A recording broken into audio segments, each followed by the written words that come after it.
Podemos então pensar que Filipe dirija também a nós, que se dirija também a nós com aqueles dois verbos, vinde e vede. Meus irmãos, essa palavra aqui nos mostra de que a nossa fé não pode ser uma fé teórica, isto é, eu conheço os conceitos da minha fé, que é importante, tá? É importante. Imagine um católico que não sabe os 10 mandamentos. Então é importante que o católico saiba.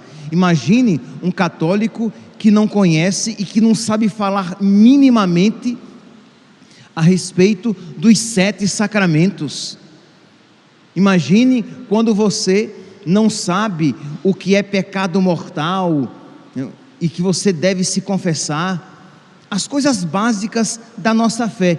Isso é importante, mas isso não é o primordial. É claro que o católico deve saber quando é tempo comum, quando é tempo pascal, quando é quaresma, quando é advento.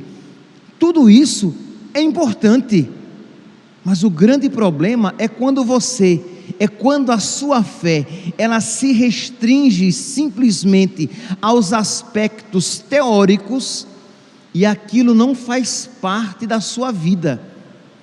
No início da era cristã, né, final do século I, início do século II, existia uma heresia chamada gnosticismo. Os gnósticos, eles diziam assim, que conheça Deus e você já está salvo, saiba as coisas a respeito de Deus e você já está salvo. E vem os cristãos, São João Evangelista é aquele, digamos, que no início mais combate esta heresia. Ele diz: quem diz que conhece a Deus, mas não ama o seu irmão, é um mentiroso. Isto é, um conhecimento apenas teórico não é um conhecimento verdadeiro, não é uma fé verdadeira. Então São Tiago aqui, com esta afirmação, com este convite que ele faz a Natanael, ele nos convida também a nós, para que nós aprendamos a entrar no coração de nosso Senhor. E é interessante que isso estava presente no seu coração. Ele era um homem que desejava um conhecimento profundo de Deus. Quando Jesus começou a falar do Pai, ele quase que ingenuamente já diz: Senhor, mostra-nos o Pai, isto é, eu quero conhecer o Pai. Porque nós podemos imaginar como Jesus falava a respeito do Pai, né? Imagine, quando a gente ama muito uma pessoa, a gente consegue falar bem daquela pessoa, a gente consegue falar com profundidade a respeito daquela pessoa, a gente consegue atingir os pontos principais a respeito daquela pessoa. Um bom catequista que fala a respeito de Jesus com profundidade, um sacerdote que, quando fala a respeito de Cristo, ele toca os corações. Alguém que é devoto de um santo, um devoto da Virgem Maria, quando fala a respeito dela, um devoto de São José, quando fala a respeito de São José, nossa, com que beleza ele fala. Agora nós podemos imaginar como era que o Filho de Deus, que a sabedoria encarnada, falava a respeito do Pai. Então é claro que Jesus encantava, ele fazia os corações arderem de amor pelo Pai. E quando Filipe ouviu, ficou tão encantado que disse: mostra-nos o Pai. E Jesus disse: mas Filipe, há tanto tempo estás comigo e não sabes isso? Quem me vê, vê o Pai. Então quer dizer, mas este ingênuo pedido de Filipe mostra esse desejo presente no seu coração de conhecer com profundidade. Então isso precisa estar em nós. na nossa oração, no nosso estudo. Por quê? Porque nós conhecemos a Deus também quando estudamos. Então é muito triste quando cristãos católicos que têm tempo de ler a respeito de tantas coisas, que têm tempo para perder na internet, no WhatsApp, no Instagram, no Facebook, no Twitter e em tantas coisas mais, mas não tem tempo para dar a nosso Senhor, estudando a sua fé, lendo as Sagradas Escrituras, estudando o catecismo, para conhecer a sua fé, porque afinal de contas, ninguém ama o que não conhece. Então nós conhecemos e amamos a Deus por meio da nossa oração, por meio do nosso estudo.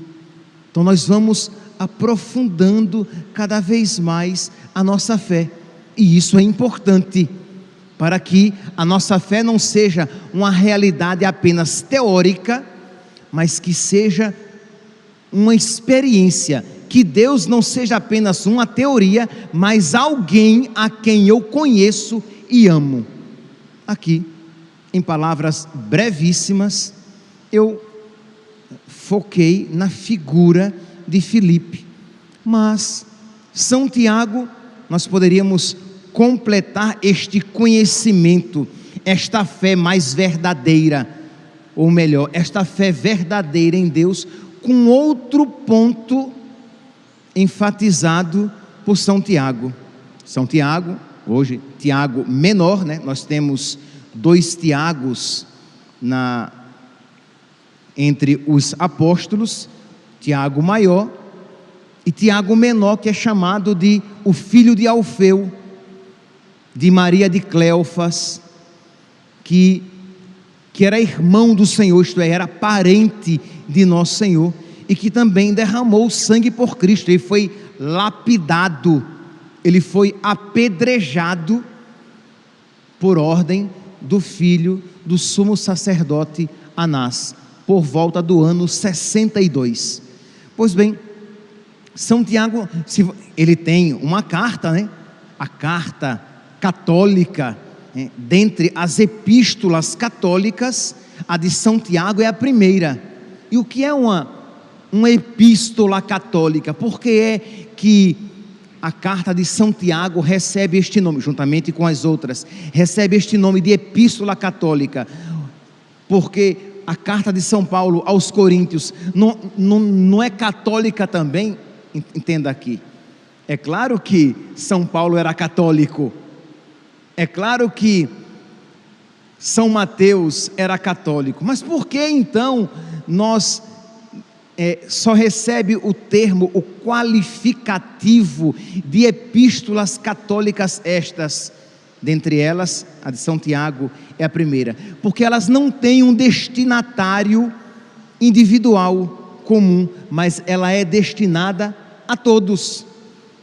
Não é carta de São Paulo aos romanos, carta de São Paulo aos coríntios, isto é, aos cristãos que estão em Corinto, carta de São Paulo aos efésios, isto é, aos cristãos de Éfeso.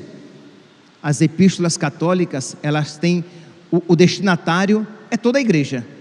Pois bem, se vocês tiverem tempo e generosidade, vocês podem hoje ler a carta de São Tiago. São 5 capítulos apenas. Numa sentada de 1 hora, você lê detidamente.